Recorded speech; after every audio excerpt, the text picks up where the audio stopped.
बार फिर अमेरिका से टीम नई दिल्ली पहुंच चुकी है। बातचीत हो रही है कि भारत और अमेरिका के बीच ट्रेड डील का पहला चरण कैसे पूरा कर लिया जाए। इससे पहले चरण का रोड मैप कैसा हो, जिन हालात में बातचीत हो रही है उस पर गौर करना काफी अहम है। इस बातचीत से ठीक पहले उद्योग वाणिज्य मंत्री पीयूष गोयल ने यह कह दिया है कि हम अमेरिका के साथ इस बात पर काम कर रहे हैं कि हमारे एक्सपोर्टर्स को अमेरिका में दूसरे देशों के मुकाबले कम टैरिफ देना पड़े। ये कैसे सुनिश्चित किया जाएगा। इसी बीच दिल्ली पहुंचकर यूएसटीआर जेमसन ग्रीड ने वित्त मंत्री निर्मला सीतारमण से मुलाकात की। अमेरिका और भारत के बीच व्यापार और आर्थिक साझेदारी को और मजबूत करने पर जोर दिया ताकि विकास के नए अवसर तलाशे जाएं।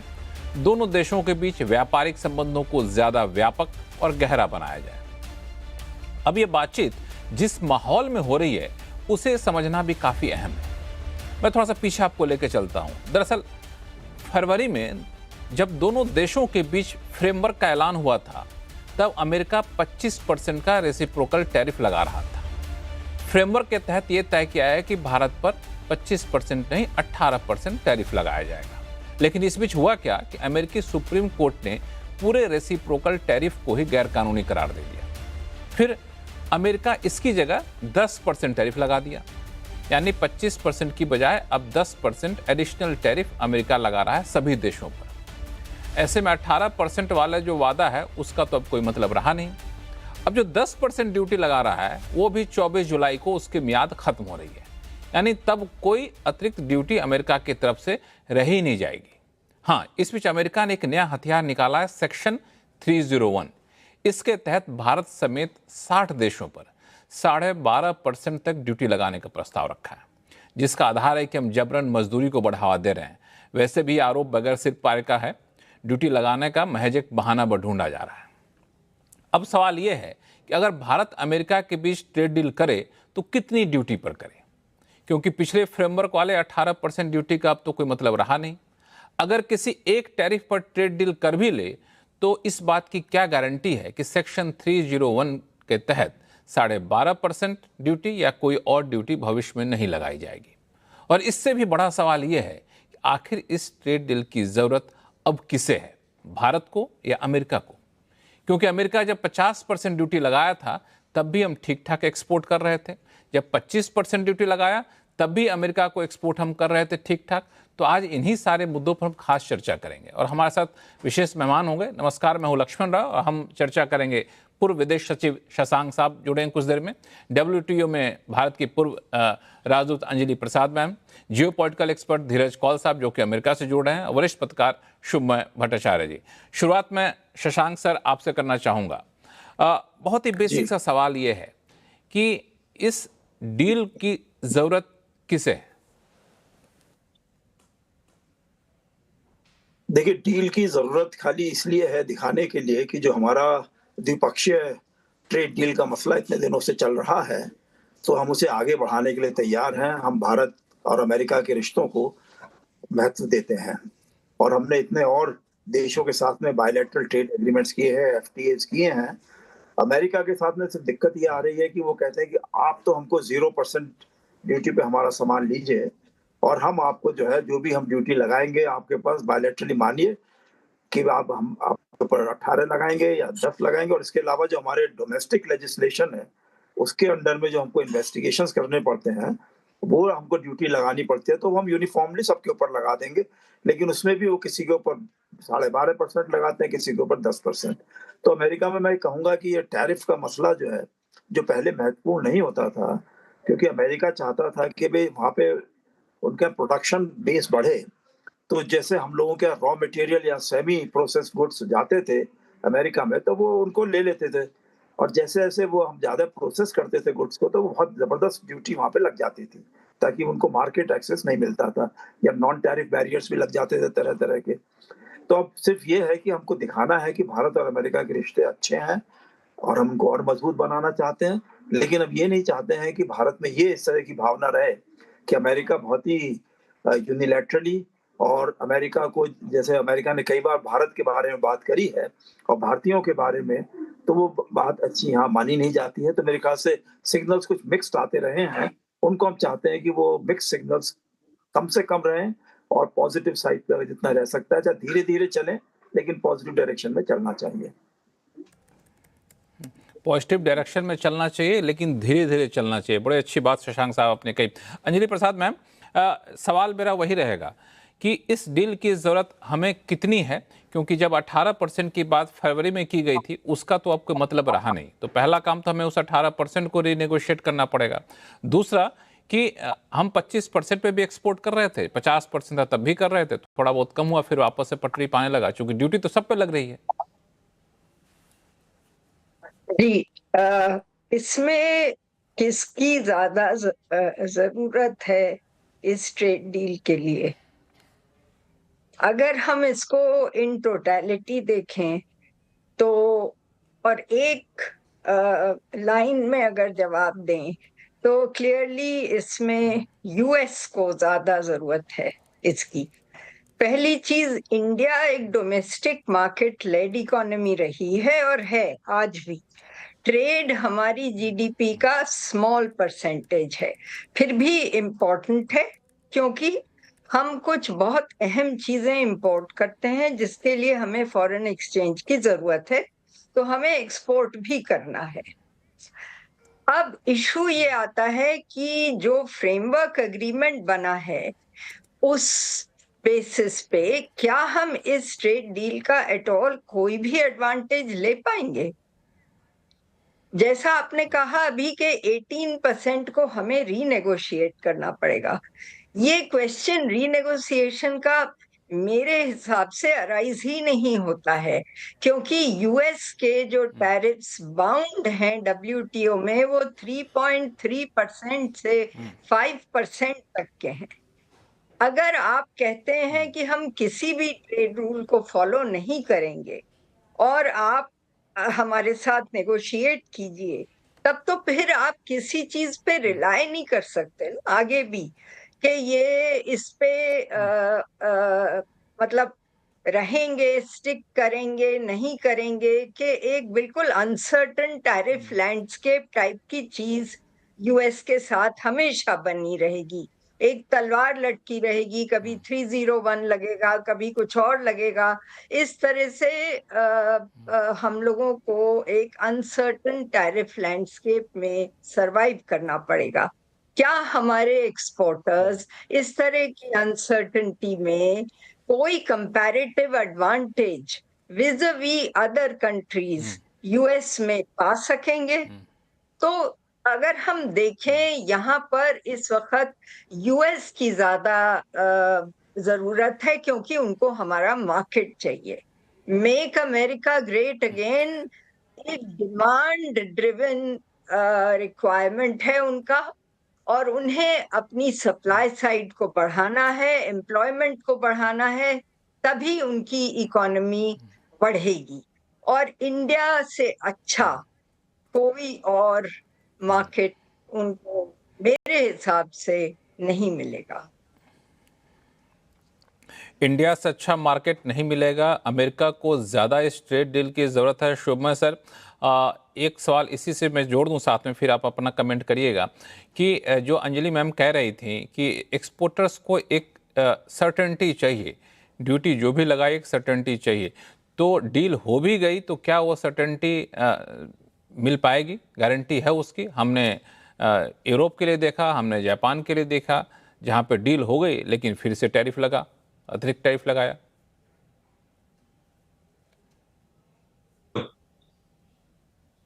लक्ष्मण जी, आप म्यूट बिल्कुल पे हैं सही सर। कह रहे हैं। हाँ, सॉरी। हाँ, ये सुना मेरा कहना यह है, मैं अंजलि जी और शशांक जी का मंतव्य काफी डिटेल में सुन रहा था, एंड उनके पॉइंट्स बहुत सही है। फर्स्ट ऑफ ऑल तो ये फ्रेमवर्क डील है। फ्रेमवर्क डील का मतलब है कि ये डील का ढांचा है, this is not a full fledged FTA.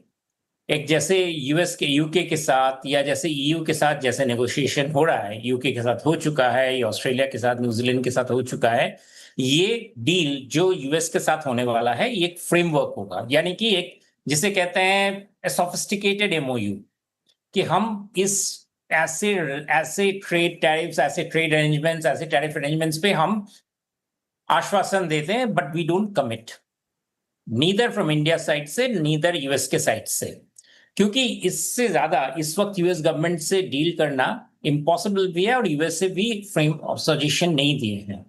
तो framework deal is not the same as FTA, जिसमें क्लॉज बाय क्लॉज हर प्रोडक्ट के ऊपर किस तरह का ट्रीटमेंट है वो डील, वो चीज नहीं है।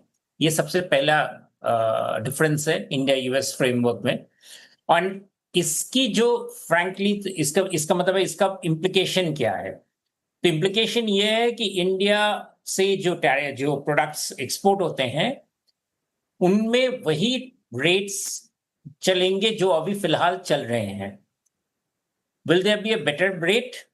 हो सकता है, बट जस्ट बिकॉज ये फ्रेमवर्क डील हुआ है उससे कोई गारंटी नहीं है कि वो बेटर रहेगा। इसलिए आप देखेंगे इवन शॉर्ट टर्म में हमारे जो प्रोडक्ट्स एक्सपोर्ट्स होते हैं, जैसे श्रिम्प्स या दूसरे एग्रीकल्चरल प्रोडक्ट्स जिनके लिए यूएस में बहुत बड़ा मार्केट है, उन्होंने अपना दूसरा मोर स्टेबल मार्केट ढूंढ लिया है।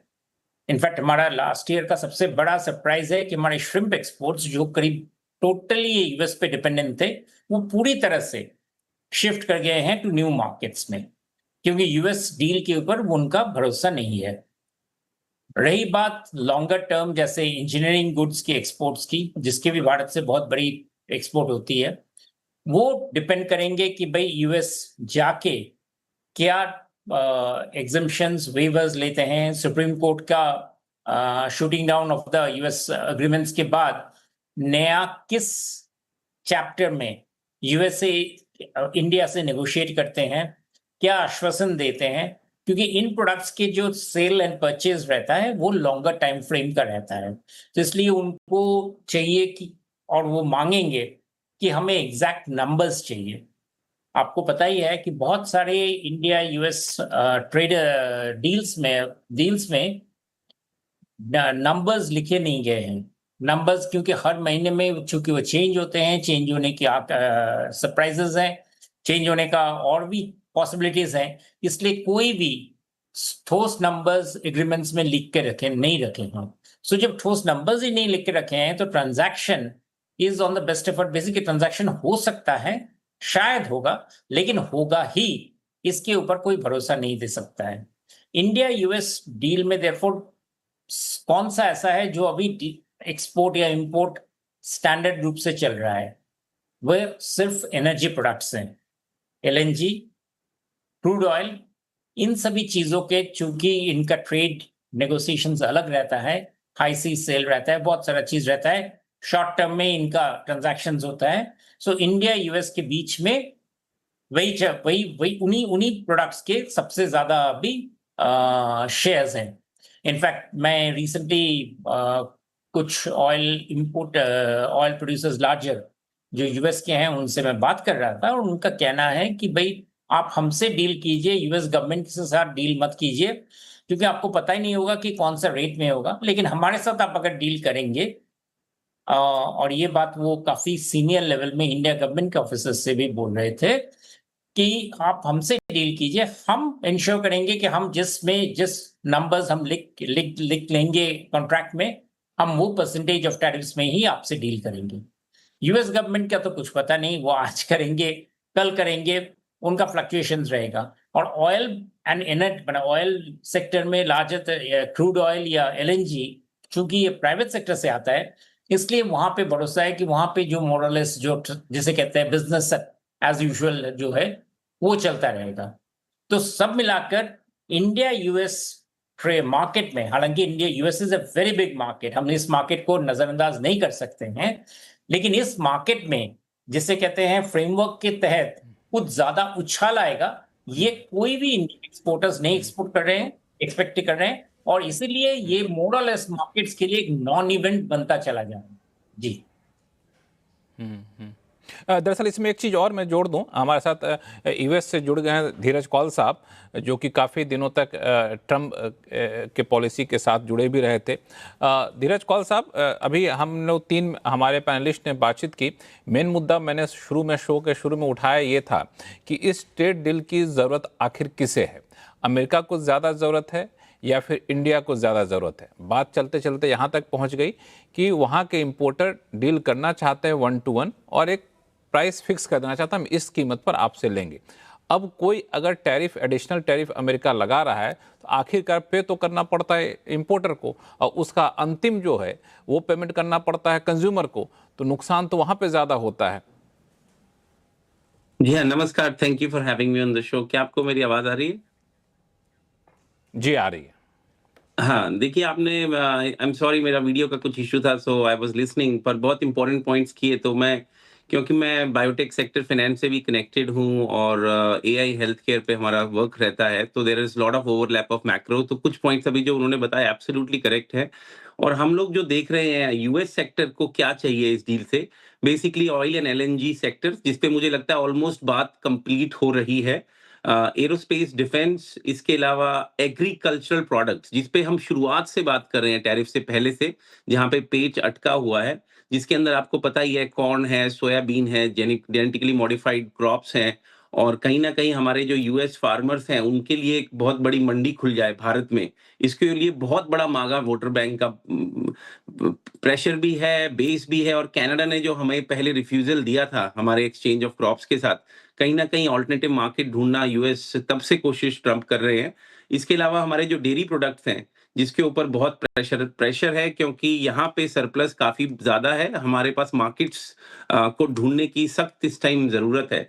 इसके अलावा जो आपने अभी बात करी उसमें एआई इंफ्रास्ट्रक्चर, जो हमारी कंपनीज यहाँ पे बड़ी बड़ी कंपनीज अभी लगा रही हैं, जैसे अगर आप माइक्रोन को भी देखिए, उसको देख लीजिए, मार्वल को देख लीजिए, हमारा माइक्रोसॉफ्ट का जो क्लाउड है, इसके अलावा गूगल, जो डिफरेंट कंपनीज जो एक्सपैंड करना चाह रही हैं, डिफरेंट डिफरेंट डाटा सेंटर्स बनाना चाह रहे हैं, हमारे प्रोसेसिंग सेंटर्स हैं।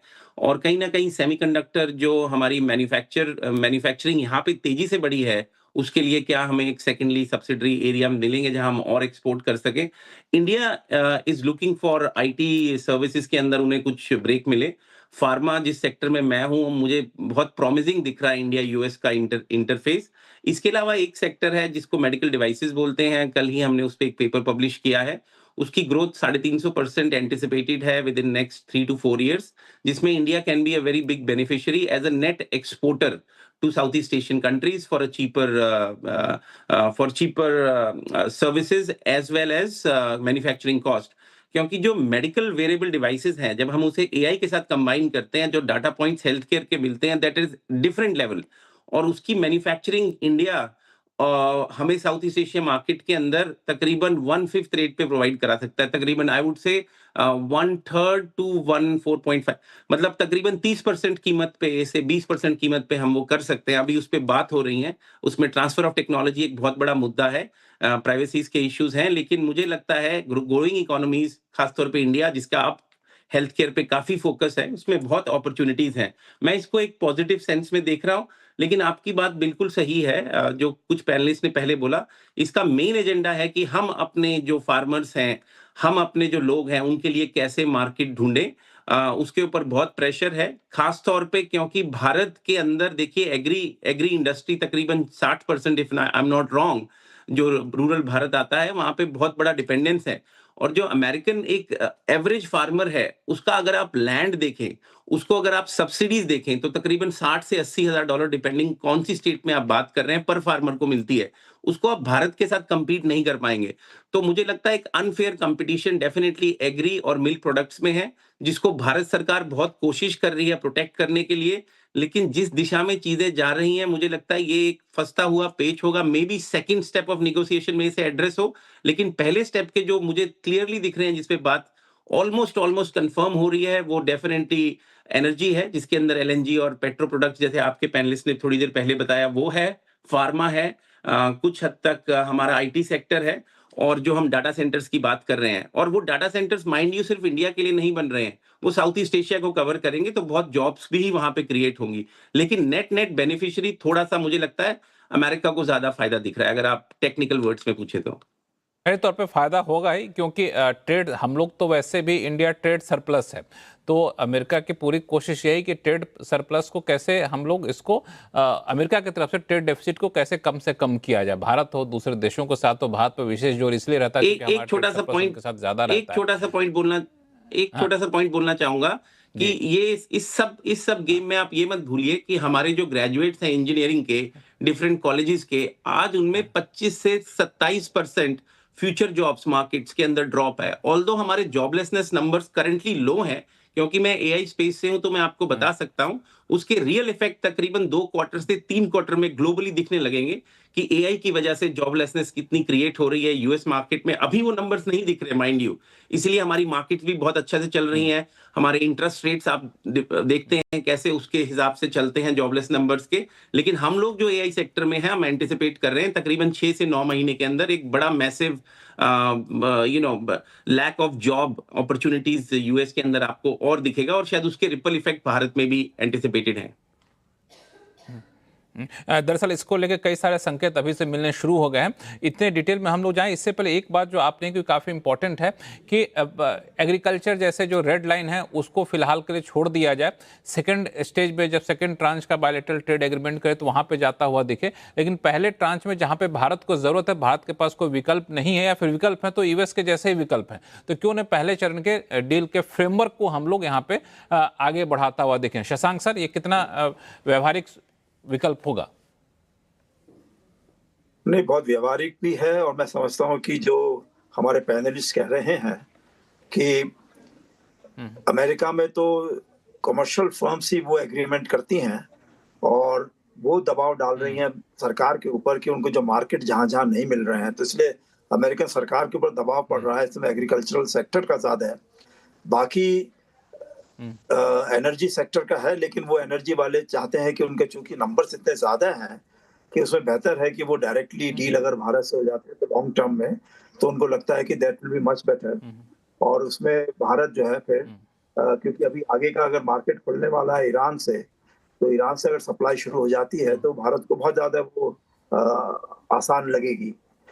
अभी हम यही देख रहे हैं कि जिस तरीके से स्विट्जरलैंड में नेगोशिएशन चल रहे हैं, तो चाहे वो ऊंच नीच चल रही है बीच बीच में, लेकिन फिर भी अगर ईरान मान जाता है कि इन 60 दिनों में रास्ता खुला रखेगा, तो कम से कम भारत में और एशिया के और देशों में जो मार्केट एक्सेस है इनका ऑयल प्रोडक्ट्स का, वो आसान रहेगा। और अमेरिका से फिर हम नेगोशिएशन उसी बेसिस पे कर पाएंगे उनकी कंपनीज के साथ में भी।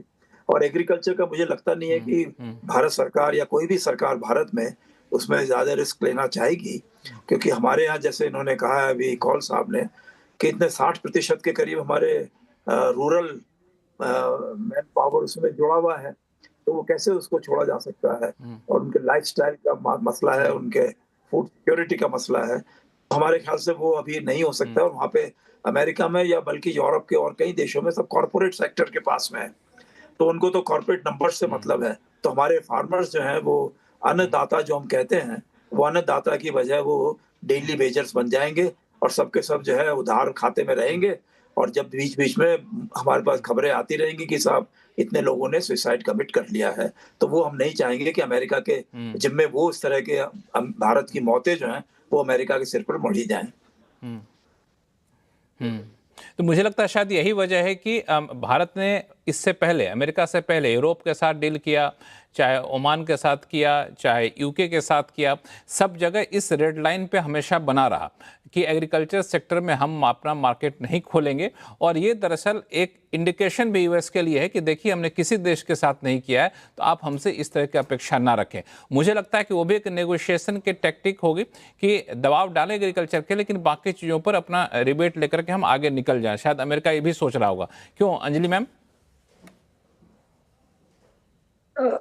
देखिए, अमेरिका एग्रीकल्चर पे बहुत ज्यादा प्रेशर डालेगा, जहां तक मेरी रीडिंग है, क्योंकि इस सब का अपार्ट फ्रॉम पेट्रोलियम प्रोडक्ट्स अगर हम उसको अलग कर दें, मेन चीज इस ट्रेड डील की एग्रीकल्चर है।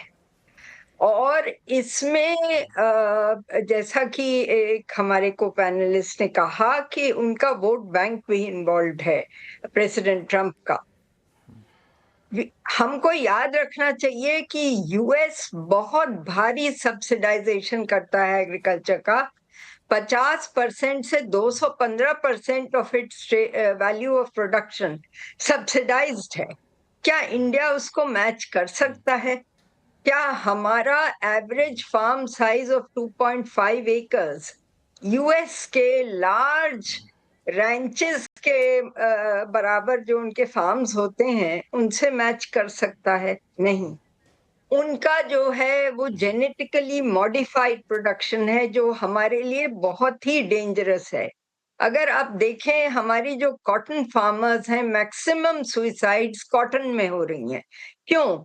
क्योंकि ट्रांसजेनिक सीड्स यूएस की वजह से यहाँ इंट्रोड्यूस किए गए और ट्रांसजेनिक सीड्स में जो स्ट्रेंथ है वो बहुत कम है तो जो हमारे पेस्ट्स हैं उनसे लड़ाई करने की।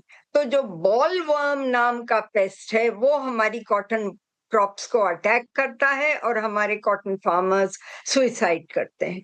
तो ये जो यूएस का जेनेटिकली मॉडिफाइड वाला एंगल है ये भी हमारे लिए बहुत डेंजरस है हर तरह से, हेल्थ के लिए, ह्यूमन हेल्थ के लिए भी, एनिमल हेल्थ के लिए भी और प्लांट हेल्थ के लिए। तो इन सब कारणों से एग्रीकल्चर पे हमको बिल्कुल नो करना होगा। It is a red line for us. EU के एफटीए में हमने एग्रीकल्चर नहीं दिया है, तो अब यूएस को हम कैसे दे दें? इन सब इनइक्वालिटीज को देखते हुए हमें याद रखना चाहिए कि जब हम कोई भी ट्रेड एग्रीमेंट करते हैं वो रेसिप्रोकल नहीं होता है, चाहे आप मल्टीलैटरल कर रहे हो चाहे बायलैटरल कर रहे हो। अगर आप इक्वल इकोनॉमीज नहीं है, हम दोनों इक्वल इकोनॉमीज नहीं है, ये trade deal fair and equitable होनी चाहिए। फेयर एंड रेसिप्रोकल डील का कोई मतलब नहीं होता है। Fair and reciprocal, they are two contradictory terms.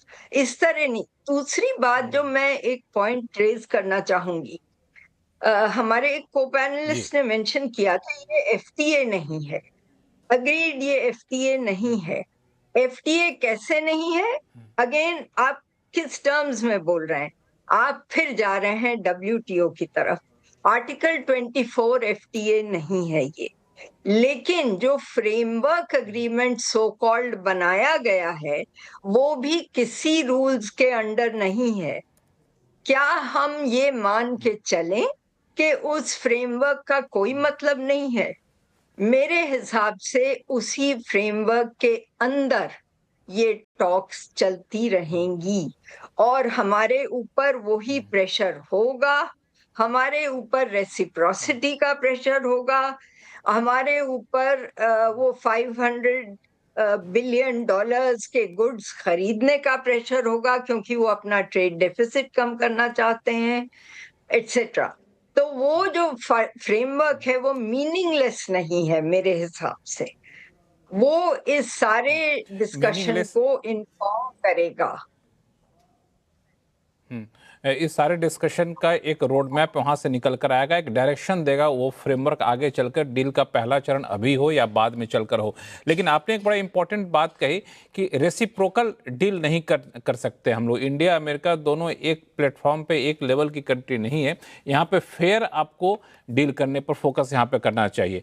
और एक चीज़ और कि एग्रीकल्चर ऐसा सेक्टर है जहाँ पे भारत ने पहले ही दूसरे देशों के साथ एफटीए करके साफ कर दिया है कि हम वहाँ पे आपके लिए दरवाज़ा नहीं खोलेंगे, लेकिन यूएस पूरी कोशिश करेगा कि एग्रीकल्चर के लिए दरवाज़ा खोले। बीच का रास्ता धीरज कौल साहब क्या हो सकता है ट्रंप के चश्मे से देखा जाए तो? शुभमय साहब आपके पास आता हूँ। देखिए क्विकली एक पॉइंट दूंगा कि आपको मैं कंपैरिजन के लिए नंबर्स देना चाह रहा था। अगर हमारे आप छोटे फार्म्स देखें वो बहुत ही छोटे होते हैं, मतलब उसमें जैसे मेरा फार्म है 50 एकड़ का, I am not working on it, किसी को सब्सिडी में दे दिया, मुझे भी $7,000 प्रति ईयर मिलेगा। Can you hear me? और जो रियल बड़े फार्म्स हैं वो तकरीबन 20,000 से $80,000 सब्सिडी में मिलते हैं और 60% फार्म की जो इंश्योरेंस है वो गवर्नमेंट पे करती है। तो अगर आप प्रॉपर इसका सेक्टर देखें तो तकरीबन $44 बिलियन की सब्सिडीज फार्मर्स को मिलनी इस साल 2026 के लिए एंटिसिपेटेड है। और एक औसतन फार्मर जो है 466 एकड़ रखता है जमीन, अगर आप पकड़े जो रियल फार्मर्स हैं, और उसके कंपैरिजन में भारत 3.5 एकड़ है अगर आप आप नंबर्स देखें 2026 के, तो कंपेयर ही नहीं कर सकते। कंपटीशन का सवाल ही नहीं उठता, जैसे मैम ने बताया और उनसे पहले पैनलिस्ट ने बताया। तो ये तो इंडस्ट्री को ही डिस्ट्रॉय कर देगा, और वोटर बैंक रूरल एरिया से आता है, it's a suicidal move for any government. जो सवाल आप पूछ रहे थे कि मुझे लगता है ये इसको कुछ स्टेप्स में ब्रेक करना पड़ेगा। हमारी भी कंपल्शंस हैं यूएस की, और अभी जैसे आपने ऑयल पे बात करी, अगर इरानियन ऑयल खुल जाता है तो अभी फिलहाल ब्रंट क्रूड के अगर आप फ्यूचर्स देखें तो 75 टू 80 डॉलर्स प्रति बैरल है। इरानियन ऑयल खुलने के बाद मुझे लगता है new numbers between 67 and 75 dollars प्रति बैरल आएगा, जो ग्रोथ इकोनॉमी के लिए ऑक्सीजन है। हमें भी उसकी बहुत जरूरत है। हमारे पंप्स के ऊपर भी अभी भी तकरीबन 30% oil prices are up. India में उतना नहीं बढ़ा हुआ, लेकिन मुझे लगता है इसको ब्रेक करना पड़ेगा इन्हें फेजेस के अंदर, क्योंकि इंडिया ने बहुत पॉइंट्स पे क्लियरली बोला है red line is agri and pharma, और वो वेरी मच अंडरस्टैंडेबल है। लेकिन जो आईटी सेक्टर का पुश है वो काफी स्ट्रांग है यहाँ पे, क्योंकि आज की डेट में अगर आप तो फाइनेंस चैनल आप देखें तो दुनिया भर के जो फॉरेन इंस्टीट्यूशनल इन्वेस्टर्स हैं वो एक तो वियतनाम में बहुत पैसा पोर कर रहे हैं because of their growth story, और सेकेंडली यूएस में पैसा खींच के आ रहा है इन्वॉल्वमेंट। अभी रिसेंटली भारत ने भी लोन लिया है ताकि डॉलर्स भारत में बढ़े। लेकिन मुझे जो दिखाई दे रहा है इसको ब्रेक करना ही पड़ेगा, वरना ये स्टेलमेट में फंस जाएंगे। और यहाँ पे जो हमारे मिड टर्म नवंबर में आ रहे हैं उसके लिए गुड न्यूज़ का एक बुके ट्रम्प तैयार करने की कोशिश कर रहे हैं। अभी हरमूज पे क्या हुआ हमारे सबके सामने है। तो कहीं ना कहीं आज की डेट में, मैं कैलिफोर्निया में हूँ, यहाँ पे वोटर बार बार यही सवाल पूछ रहा है, और अब मागा वोटर बैंक में जो उनका 100% सपोर्ट था, आज से कुछ हफ्ते पहले हमने आप ही के शो पे बताया था वो 80% है। अब जो लेटेस्ट आ रहा है वो 70-72% के करीब उनका हार्डकोर वोटर बैंक रह चुका है। स्विंग वोटर्स निकल चुके हैं, तो उनको एक गुड न्यूज देनी ही पड़ेगी ट्रेड डील्स की। और भारत एक बहुत बड़ी मार्केट है, और यहाँ की इंडस्ट्री जो एआई के अंदर हम लोग एक नेक्स्ट लेग रखना चाहते हैं, उसमें भारत के बगैर उसको प्रॉपरली एनकैश करना मुझे बहुत मुश्किल दिख रहा है। इसीलिए आप देखेंगे इस ट्रेड डील में मुझे जो दिखाई दे रहा है वो H1B पे भी लेवरेज कुछ हद तक भारतीय मूल के लोगों को मिलने वाला है, क्योंकि वो एक बड़ा स्टिकिंग पॉइंट है। क्योंकि मैं सिलिकॉन वैली में बैठा हूं, मेरे बहुत मित्र फाउंडर्स हैं, बहुत सारे मित्र एआई के स्टार्टअप्स के अंदर हैं। 60% मैन फोर्स अगर आज आप उठा के देख लीजिए सिलिकॉन वैली की, वो भारतीय मूल के लोग हैं जो भारत से आए हैं पढ़कर। आज की डेट में अगर आप उठाएंगे आईआईटी डिफरेंट इंस्टीट्यूशंस के आए हुए हैं जो स्टार्टअप वर्ल्ड में, अगर वैसे देखें तो 35% के करीब है। और फिजिशियन हर चौथा, मैं मेडिकल डॉक्टर हूं, हर चौथा भारतीय मूल का बंदा है। तो कहीं ना कुछ एक पॉजिटिव न्यूज भारत और यूएस के जो तनाव थे उसके अंदर मुझे लग रहा है यहाँ से जो पुश आ रहा है वो आपको दिखेगा। और ये मत भूलिए कि कैलिफोर्निया स्टेट जो कि बिल्कुल डेमोक्रेट रही है, उसमें रिपब्लिकन पार्टी का एक नया चेहरा खिल के बाहर आ रहा है। उसको भी पॉजिटिव न्यूज अपने वोटर बैंक को देनी पड़ेगी जो बड़ी मात्रा में भारतीय मूल के हैं। तो मुझे कहीं ना कहीं रिपब्लिकन कोर पार्टी का प्रेशर भी दिख रहा है ट्रंप के ऊपर इस ट्रेड डील को पुश करने के लिए, जिसमें एग्री सेक्टर के भी लोग हैं लेकिन दूसरे सेक्टर के भी लोग हैं। और कैलिफोर्निया का जो स्टार्टअप इकोसिस्टम है वो भी पुश कर रहा है कि भारत के बगैर हम चाइना को बीट नहीं कर पाएंगे, जो ऑलरेडी 19-20 का फर्क रोबोटिक्स में रह गया है, और एलएलएम के अंदर तकरीबन 17 to 20 का डिफरेंट रह चुका है जो हम लार्ज लैंग्वेज मॉडल्स की बात करते हैं। तो America needs India to win the AI race, there is no question about it.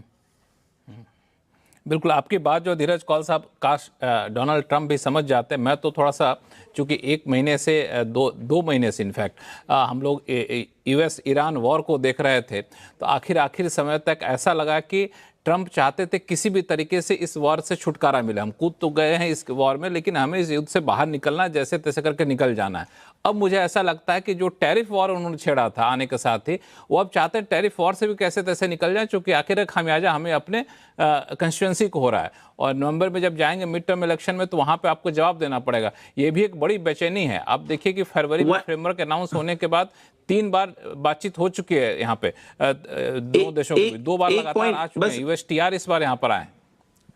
एक पॉइंट देना चाहूंगा क्विकली कि यहाँ पे आप ये देखिए कि हमारे जो रिपब्लिकन, ओहायो आप पकड़ लीजिए, जॉर्जिया अलग अलग स्टेट्स को उठा लीजिए, वहां पर भी जो हमारे वोटर्स हैं उनको रिपब्लिकन पार्टी ये वॉर, ईरान वॉर, हमारी वॉर के नाम पे नहीं बेच पाई।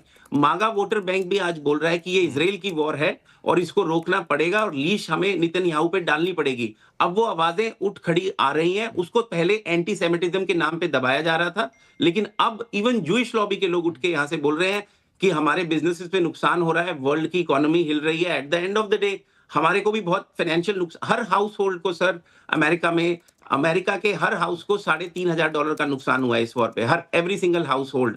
डायरेक्ट नंबर से वही मैं कह रहा हूँ, $450। वॉर पे हम लोग चर्चा भी नहीं कर रहे हैं, लेकिन जिस तरीके से वॉर से उनके कंस्टिट्यूएंसी को नुकसान हुआ, किसी भी तरीके से वॉर से निकलने की कोशिश ट्रंप ने किया, शायद वैसा ही कुछ हालत ट्रंप का भी टैरिफ वॉर में हो गया। शुभमय साहब, आप कैसे देख रहे हैं इसको? बिल्कुल, लेकिन मेरा आशंका ये है कि ट्रंप हमेशा और अगर इस टर्म में जो सही नॉर्मल दिशा है उससे हटकर चलने की कोशिश करते हैं। और जैसा आप अभी हम डिस्कस कर रहे थे कि उनके कॉन्स्टिट्यूएंसी, मागा कॉन्स्टिट्यूएंसी को अगर प्रॉब्लम हो रही है ट्रंप ईरान वॉर से, तो वो टैरिफ वॉर से उसका भरपाई करने की कोशिश करेंगे। मिड टर्म इलेक्शंस अभी आने वाले हैं, इसमें उनको एक मेजर अचीवमेंट दिखाना पड़ेगा। अगर ईरान वॉर अगर मेजर अचीवमेंट हिसाब से अगर नहीं दिखा पाए तो डेफिनेटली टैरिफ वॉर को दिखाना चाहेंगे। और ये दिखाने के चक्कर में देश में अराजकता होगा। अमेरिका 60,000 पर कैपिटा इनकम है, उससे हमें कुछ लेना देना नहीं है। लेकिन इंडिया जैसे बहुत सारे देशों का जो एक स्टैंडर्ड बिजनेस रिलेशनशिप है, उस पर उनका इफेक्ट आता है। वैसे इंटरेस्टिंग चीज ये है कि भारत में अभी टैरिफ को हैंडल करने की इतनी क्षमता भारत ने दिखाई है कि इस साल सरप्राइजिंगली हमारे एक्सपोर्ट्स बहुत ही रोबस्ट रहे हैं। हमारे बाकी जितने सारे इफेक्ट्स थे वो भी उनके ऊपर इफेक्ट नहीं आया है।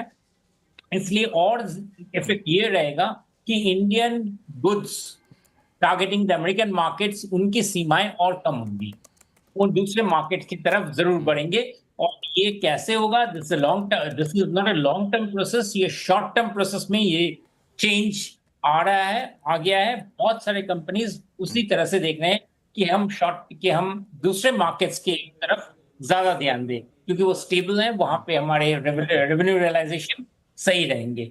यूएस मार्केट की तरफ वो अटेंशन नहीं दे रहे थे क्योंकि वो ओपन मार्केट था। उस ओपन मार्केट को ट्रंप ने मोटा मोटी पूरी तरह से क्लोज मार्केट कर दिए हैं। जी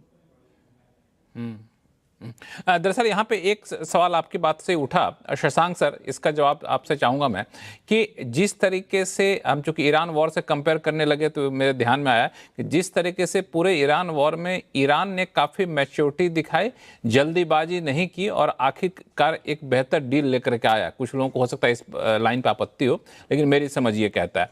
तो आपको लगता है कि ऐसे ही हम लोगों को भी, भारत को भी बहुत जल्दीबाजी नहीं दिखानी चाहिए, मैच्योरिटी के साथ आना चाहिए, थोड़ा सा जितना संभव हो नेगोशिएशन करें ताकि एक बेहतर डील भारत के पक्ष में मिले, क्योंकि अभी उनको ज्यादा जरूरत हमारे डील की है। मैं थोड़ा सहमत हूं, लेकिन साथ ही मैं जानता हूं कि भारत और ईरान अलग अलग देश हैं, अलग अलग तरह के उनके सोचने का रवैया है। तो हम लोग नहीं चाहते कि इतना पेन हमारे कम्युनिटी को मिले, चाहे भारत में हो चाहे अमेरिका में काम कर रहे हो। तो हमको ध्यान में ये रखना है कि जो आजकल मागा बेस इस समय दबाव डाल रहा है एग्रीकल्चरल प्रोडक्ट्स के बारे में, तो हमको ये नहीं मान गए, क्योंकि वो दो जगह दबाव डाल रहा है। तो वो जो H1B वीसा होल्डर्स हैं या जो इंडियन लीगली वहां गए हुए हैं और काम कर रहे हैं, उनको बहुत ज्यादा रेसिज्म का इस समय फेस करना पड़ रहा है अलग अलग एरियाज में। और उनके इलेक्टेड रिप्रेजेंटेटिव्स बोल रहे हैं कि हम नहीं चाहते हैं कि अमेरिका जो हमने बचपन में देखा था वो बदल गया है। तो अमेरिका तो बदलेगा, सब देश बदल रहे हैं, हम भी बदल रहे हैं। तो मेरे ख्याल से जो मागा बेस है उसको ये मानना होगा कि एग्रीकल्चरल कमोडिटीज की जगह अगर वो इजराइल के ऊपर दबाव डालें तो शायद इजराइल और ईरान में अगर संधि हो जाती है और वहां पर जो है वो हिजबुल्लाह जो इस तरीके से वो कर रहे हैं, अटैक कर रहे हैं इजराइल के ऊपर, वो कम हो जाता है। तो मैं समझता हूँ कि वो थोड़ा उनको ज्यादा उसमें एडवांटेज मिल सकता है। और दूसरा जो अभी बात उठी है कि हम लोगों का जो आईटी सेक्टर में और एआई सेक्टर में हमको आगे मिलके चलना होगा अमेरिका के साथ में, वरना चीन बहुत आगे बढ़ता जा रहा है। तो मैं समझता हूँ कि वो भी उनको मानना चाहिए कि भारत के जो लोग गए हुए हैं, चाहे H1B वाले हों चाहे और लोग रह रहे हों, वो रेसिज्म कम करना होगा, उनको अपने साथ में मिला के लेकर चलना होगा। और भारत को ये ध्यान में रखना होगा कि हमारे जो यूथ हैं, चाहे वो रूरल एरियाज में हो, उनको एग्रीकल्चर एरिया से उनको वो इम्पोर्टेंस है उनके लिए, और दूसरे जो लोग पढ़ लिख के चले जाते हैं बाहर, तो हम चाहते हैं कि वापस आए लेकिन इस तरीके से नहीं कि वो उनको रेसिज्म के बेसिस पर आए। तो इसलिए मागा बेस को ट्रम्प साहब को संभालना होगा और देखना होगा किस तरीके से वो मिलजुल कर रह सकते हैं बाकी समाज के साथ में। अंजलि मैम, आपका भी?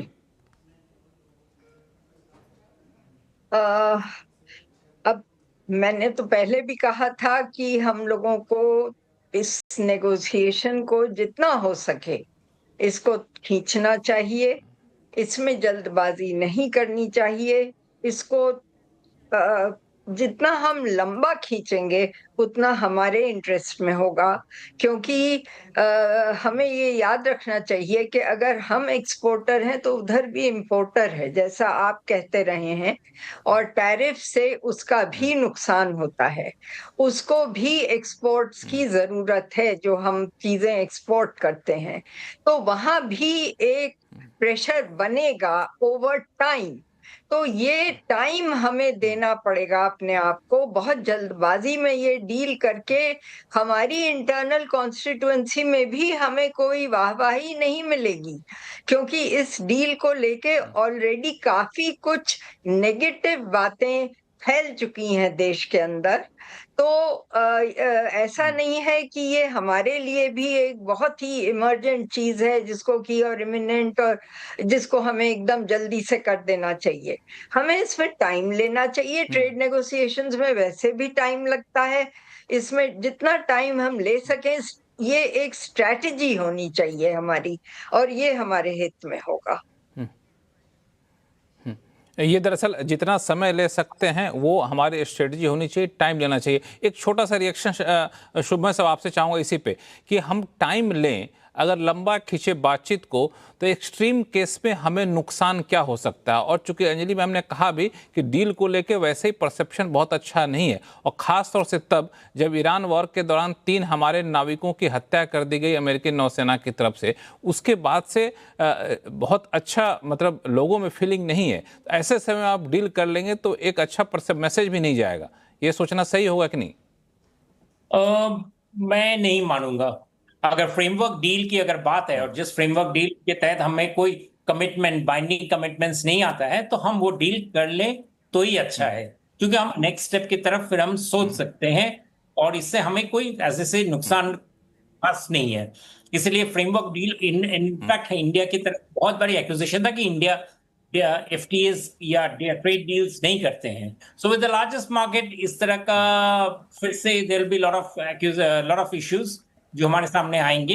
इसलिए फ्रेमवर्क डील जिस तरीके से जिस पोजीशन में है, जिसमें टैरिफ के नंबर ज्यादा नहीं होंगे, उस बेसिस पे हम डील कर ले तो दैट्स फेयर, क्योंकि उससे हमें कुछ नुकसान नहीं पहुंचेगा। कुछ नुकसान नहीं होगा, डील कर ले तो ठीक है। अलग अलग राय है, लेकिन एक सवाल और है मेरे मन में कि डील अगर हम कर भी लेंगे तो जिस टैरिफ लाइन पे, जिस टैरिफ रेट पे हम डील करेंगे, सॉरी अंजलि मैम कुछ ऐड करना चाहते हैं? जी, मुझे बस एक बात कहनी है कि फ्रेमवर्क का मतलब ये नहीं है कि ये कमिटमेंट नहीं होगा। फ्रेमवर्क एक कमिटमेंट ही होगा, नहीं तो आप फ्रेमवर्क कर क्यों रहे हैं? फिर उसका फायदा क्या है? क्या ये वो खाली आप दिखाने के लिए कर रहे हैं? उसका कोई मायने नहीं होगा। इतने बेवकूफ तो है नहीं स्टेक होल्डर्स।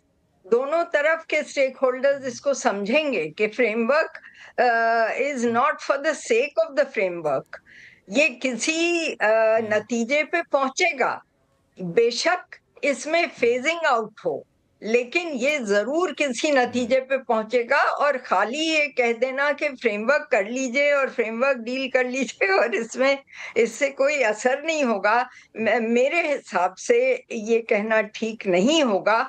हर फ्रेमवर्क एग्रीमेंट अल्टीमेटली एक डील की तरफ और एक कमिटमेंट की तरफ बढ़ता ही है, और बढ़ा है हिस्टोरिकली।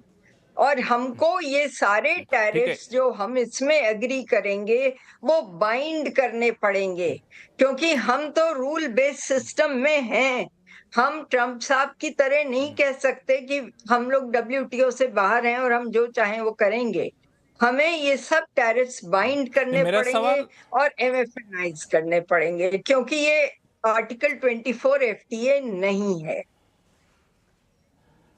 इसमें मेरा सवाल एक कदम और आगे का होगा कि अगर हम फ्रेमवर्क के तहत किसी टैरिफ पे सहमति कर भी लेते हैं, डील कर भी लेते हैं, डील करने पर सहमत भी हो जाते हैं, तो वो टैरिफ जो लाइन है या फिर टैरिफ की जो दरें हैं वो उसी पर कायम रहेगा अमेरिका, इसकी गारंटी क्या है? चूंकि हमने देखा सेक्शन 301 के तहत अभी टैरिफ लगाने का प्रस्ताव रखा, उससे पहले अलग सेक्शन के तहत लगाया, तो ये एक अनिश्चितता का माहौल ना बने रहा है। ये कैसे सुनिश्चित किया जा सकता है इस फ्रेमवर्क में या फिर पहले ट्रांच के बायलैटरल ट्रेड एग्रीमेंट में? इस पर चर्चा करेंगे, छोटे से ब्रेक के बाद लौटते हैं, कहीं जाइएगा नहीं।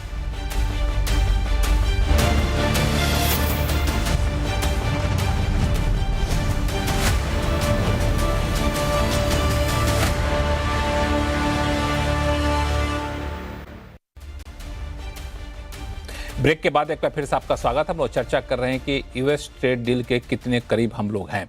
ब्रेक पे जाने से पहले एक महत्वपूर्ण मुद्दा जिस पे हम लोगों ने छोड़ दिया था, अलग अलग राय निकल कर आई थी कि हमें जितना संभव हो सके बातचीत को लंबा खींचना चाहिए ताकि हमको बेहतर डील मिल सकेगी। दूसरी राय ये निकल कर आई कि नहीं, हम एक फ्रेमवर्क पर तो सहमति बना ही ले ताकि अनिश्चितता खत्म हो। मेरा सवाल ये है कि अगर हम किसी फ्रेमवर्क पर सहमत हो जाते हैं, ट्रेड डील के पहले ट्रांच पर हम सहमत हो जाते हैं, तो जिन शर्तों के तहत, जिस टैरिफ के तहत हम ट्रेड डील पर सहमत होते हैं वही टैरिफ बना रहेगा, इस बात की गारंटी क्या है? धीरज कौल साहब, ये सवाल आपकी तरफ इसलिए है क्योंकि ये हम ट्रंप पे ये आरोप लगता है कि डील कर लेते हैं लेकिन फिर उसके बाद टैरिफ लगाना शुरू कर देते हैं।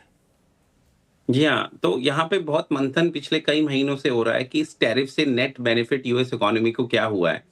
अगर मैं आपको कुछ नंबर्स दूं, जो हमारी करंट इन्फ्लेशन है 2026 जून की, हेडलाइन सीपीआई 4.2 है, कोर सीपीआई जो बहुत स्टिकी होता है 2.9% है, जिसके अंदर फूड और शेल्टर के फूड 3 से 3.5% ऑन पेपर ऑफिशियली एक्सपेंसिव हुआ है, शेल्टर मतलब हाउसिंग 3 से 3.5%। पर माइंड यू, जब आप ग्रोसरी करने जाते हैं तो आपको कीमतों के अंदर 15 से 20% उछाल दिखेगा। तो इसका क्या मतलब है? इसका मतलब है जो नेट हाउस होल्ड है अमेरिकन, जिसकी एवरेज इनकम 80,000 से 120,000, आप डिपेंड करिए कि कहाँ कौन से स्टेट्स में जाके देखते हैं, पर फैमिली होती है, उनकी नेट सेविंग्स बहुत कम हो गई हैं। आज की डेट में अमेरिकन ड्रीम, जिसे हाउस और कार हम लोग मानते थे, एक छोटी से छोटी कार खरीदना, टोयोटा करोला जैसी छोटी सी गाड़ी खरीदना भी बहुत मुश्किल का सौदा हो गया है। पहले आप फ्रेश ग्रेजुएट होंगे तो आप खरीद पाएंगे 1 साल में, अब लोग यूज्ड गाड़ियों को खरीद रहे हैं। इसलिए कंपनीज लाइक कारवाना, अगर आप फाइनेंशियली देखें तो काफी अच्छा कर रही है। मैं इसके अलावा एक और बात आपको बताना चाहूंगा जो ये टैरिफ्स हैं, इन्होंने हमारे पे कैसे इम्पैक्ट किया है। इन्हीं टैरिफ्स की वजह से हमारे जो अगर आप साइज ऑफ इकोनॉमी देखें तो हमारी जीडीपी का ग्रोथ 0.3 to 0.4% स्लो डाउन हुआ है, as of numbers released in May by Wall Street Journal. इसके अलावा हमारी जो सीपीआई है उसके अंदर 0.3 to 0.6% डायरेक्ट इफेक्ट है इस टैरिफ से। इसके अलावा हमारे जो इंपोर्टेड गुड्स बहुत एक्सपेंसिव हो गए हैं, जिसके अंदर ऑटो पार्ट्स हैं, hence the auto sector has become very expensive, machine, consumer goods, phones. इसके अलावा हमारे जो फर्नीचर्स हैं उनकी कीमतें बढ़ चुकी हैं, और हमें जो दिखाई दे रहा है कि ये सप्लाई चेन का भी एक डिसरप्शन होता है। ऐसा नहीं है कि जिन गुड्स पे टैरिफ लगाए वही महंगी हुई हैं, दूसरी गुड्स भी काफी महंगी हुई हैं। इस वजह से हम ये देख रहे हैं कि टैरिफ से नेट यूएस इकोनॉमी को अगर आप फायदा देखें तो वो तकरीबन ऑफसेट हो जाता है बाय द नेगेटिव इम्प्लीकेशन, और अभी सिर्फ जून तक की हम बात कर रहे हैं। तो कहीं ना कहीं हमें जो दिखाई दे रहा है कि यूएस इकोनॉमी, एक यूएस कंज्यूमर के लिए जो इन टैरिफ्स के बाद जो इश्यूज आए हैं और ये जो जियोपॉलिटिकल शॉक हमें मिला है ये ईरान वॉर से, उसकी जो रिकवरी है उससे 3 से 6 महीने लग जाएंगे। एक एवरेज हाउस होल्ड, जो मैं आपको थोड़ी देर पहले बता रहा था, $350 डायरेक्ट इफेक्ट है, और अगर आप इनडायरेक्ट इफेक्ट देखें तो 5 से 10 गुना ज्यादा है, तकरीबन $1,500 से $3,500 के करीब। अगर आप नंबर्स उठाकर देखेंगे पूरे साल का जो लगेगा वो उसमें हमें हिट दिख रहा है, क्योंकि ये डिसरप्शन के इमीडिएट रिजोल्यूशन नहीं है, इसका 6 महीने का लैग है। लेकिन अगर आप बहुत अच्छा आपने आंकड़ा यहाँ पे दिया धीरज। सॉरी, हाँ, अपनी बात पूरी कर ली जल्दी से, फिर बाकी मेहमानों के पास जाऊंगा। हाँ, लेकिन बार बार जो बात आ रही है, अब बहुत पुश हो रहा है ट्रंप के ऊपर 2 अलग अलग घड़ों से। एक है एआई सेक्टर फोकस्ड, और माइंड यू लक्ष्मण जी, जो ग्रोथ, जो मनी एआई और रोबोटिक्स अमेरिका में ला रहा है और स्पेस और डाटा सेंटर्स ला रहे हैं, उसका 1% भी नहीं है, जो है एक तो क्या 0.01% भी नहीं है जो एग्री हम लोग दे रहे हैं। अगर हम चाहें तो हमारी जो इनकम इधर उधर से आ रही है, हम इजीली उसे एग्री वालों को सब्सिडीज देके ऑफसेट कर सकते हैं जो उनके क्रॉप्स के लॉसेस हो रहे हैं। लेकिन अगर आप फाइनेंशियली देखें, हमें लेजर फोकस होना पड़ेगा एआई रेस के अंदर, क्योंकि money is there, growth is there. हम प्याज, टमाटर और कॉर्न के चक्कर में बिल्कुल एआई की रेस में चाइना से पीछे नहीं जा सकते। हो सकता है देखने का, लेकिन मेरा सवाल, मैं अपने सवाल से जुड़े हुए जवाब आपने जो दिया उस पर मैं जाऊंगा, जहां पर शशांक सर आप इस पर टिप्पणी करें कि जैसा इन्होंने बताया, धीरज कौल साहब खुद अमेरिका में रहते हैं, ट्रंप के नीतियों को बहुत करीब से फॉलो करते हैं। आंकड़ों के साथ उन्होंने बताया कि वहाँ पे जीडीपी नीचे जा रहा है, वहाँ पे महंगाई बढ़ गई है, लोगों के लिए जो उनका ड्रीम होता था अपना घर हो, अपनी गाड़ी हो, वो पूरा कर पाना मुश्किल हो रहा है। तो ये जो घरेलू दबाव है, क्या ट्रंप को इस बात के लिए बाध्य नहीं करेगा कि डील कर लो, भले ही थोड़े से कम ही बेनिफिट क्यों ना मिले? जी, मैं इस बात को मानता हूं कि जो फ्रेमवर्क डील में बात चली है, तो एक तरीके से थोड़ा कमिटमेंट तो दोनों तरफ से रहा ही है। अब यहाँ पे अगर भारत एकदम से पीछे हटना चाहता है, तो भारत को ध्यान में रखना है कि ट्रंप साहब की तरफ या उनकी सरकार का इस समय क्या विचार है। क्या वो भी थोड़ा पीछे हाथ खींचना चाह रहे हैं और चाहते हैं कि थोड़ा समय ज्यादा मिले, क्योंकि उनको भी अगर समझ में आ रहा है कि एग्रीकल्चर पे दबाव बनाने से फायदा नहीं है, और जो हिस्से जहाँ पे भारत के साथ में मिला जा सकता है और प्राइवेट सेक्टर को ज्यादा फ्रीडम दिया जा सकता है नेगोशिएट करने का, तो मेरे ख्याल से ये हमको देख के चलना होगा। लेकिन सडनली हम विड्रॉ कर लें फ्रेमवर्क एग्रीमेंट पे, इतने सेशंस हो चुके हैं, तो वो जो है मेरा लगता है कि मामला गुडविल का थोड़ा सा आ जाएगा, उसको ध्यान में रखना आवश्यक है। उसको ध्यान में रखना आवश्यक है, लेकिन ये कैसे सुनिश्चित किया जाए? शशांक सर, एक सवाल और फिर बाकी मेहमानों के पास जाऊंगा कि आप जिस शर्तों पर डील कर लेते हैं उस पर आप टिके रहिए, सेक्शन 301 या फिर आगे चलकर सेक्शन 122 जैसे चीजें मत लाइए। देखिए, अब ट्रंप साहब को मनाना तो बिल्कुल कोई भी नहीं ले सकता है।